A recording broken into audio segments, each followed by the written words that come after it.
नवीन recipes प्रथम तुमच्या मोबाईलवर येण्यासाठी अपर्णास किचनला सबस्क्राइब करा व बेल आयकॉन ही क्लिक करा। आज आपण करणार आहोत सत्यनारायणचा प्रसाद किंवा प्रसादाचा शिरा म्हणा।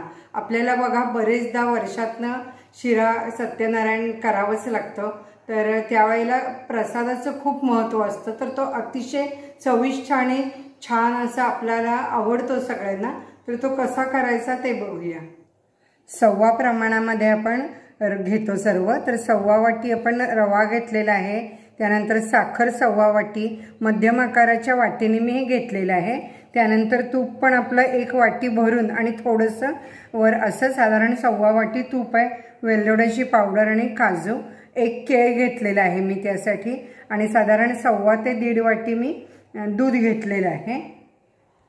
आपण प्रथम दूध चांगलं गरम करून घेऊया। उकळायचं दूध, केळ पण बारीक चिरून घ्यायचं आहे, असे केळाचे मी पीस करून घेते। आता आपली कढई चांगली तापलेली आहे, तुम्ही कोणतीही कढई वापरा। इथं तूप गरम करायचं, थोडंसं 2 चमचे तूप मी वर घालायला ठेवलंय, बारीक गॅस ठेवलाय। तुपामध्ये मी केळ घालून घेणार आहे, हे केळ चांगलं परतणार आहे,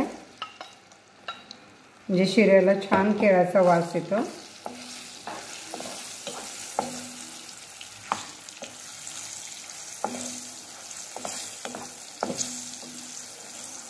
तुम्ही व्हिडिओ शेवटपर्यंत बघा, म्हणजे तुम्हाला छान प्रसाद कसा करायचा ते कळेल।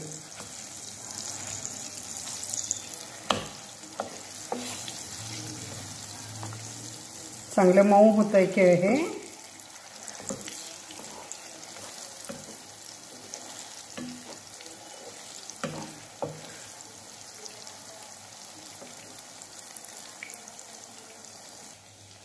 बघा केळ हे मऊ झालंय, हे आता मी सगळं काढून घेते।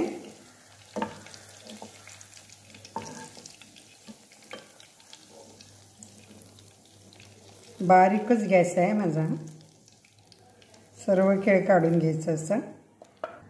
आता यामध्ये आपण रवा सर्व घालायचा,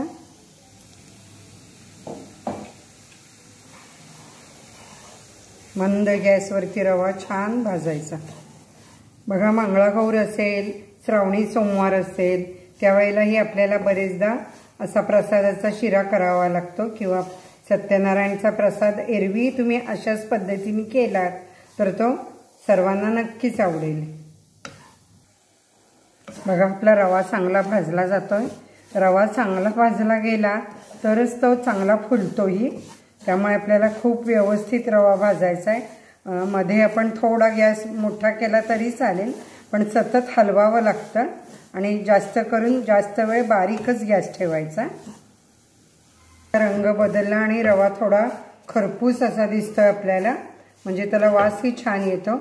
आता हे दूध उकळलंय, आपण जर गार झालं असं तुम्हाला थोडं वाटलं तर परत ठेवा, आणि आता हळूहळू असं ओतत हलवत राहायचं।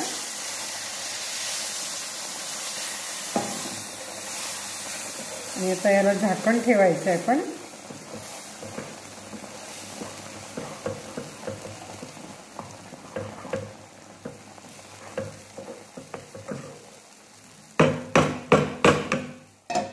म्हणजे छान 1-5 मिनिटात वाफ येईल। बघा आता साधारण 1-3-4 मिनिटातच याला चांगली वाफ आलेली आहे, आणि असा हा मोकळा झालेला आहे। एरवी आपण शिरा करतो त्यावेळेला काय असतं, दूध दुप्पट किंवा तिप्पट पण घालतो, पण सत्यनारायणच्या प्रसादासाठी मात्र आपण सव्वा प्रमाणे घेतो, त्यामुळे थोडा मोकळा होतो आणि फुलतोही छान। आता यामध्ये आपण साखर घालायची,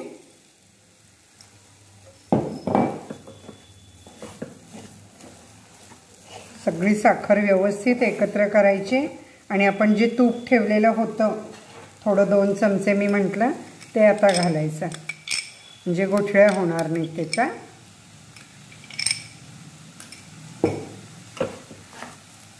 हे सगळं व्यवस्थित हलवून पुन्हा झाकण ठेवायचं।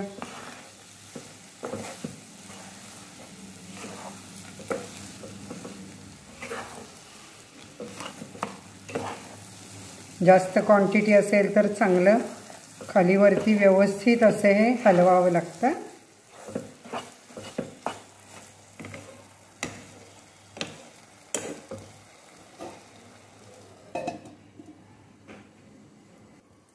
बघूया साखर विरघळली आहे का.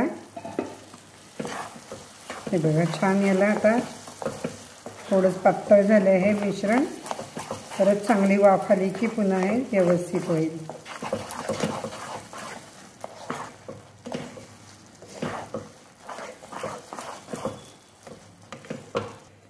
आता याला आपण बघा झाकण काढलं आणि वेलदोड्याची पावडर घालूया.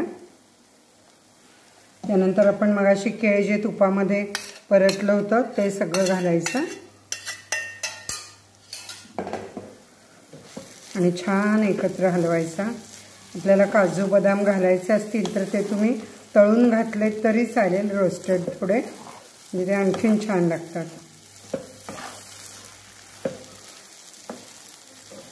आपण आता यामध्ये थोडेसे काजू घालूया.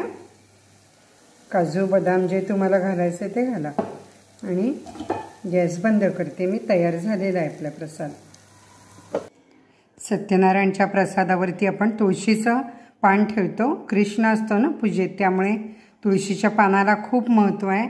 असं आपण सत्यनारायणाला प्रसाद दाखवूया आणि मनोभावे नमस्कार करून सांगूया की लवकरच या जगाला करोनापासून मुक्त कर.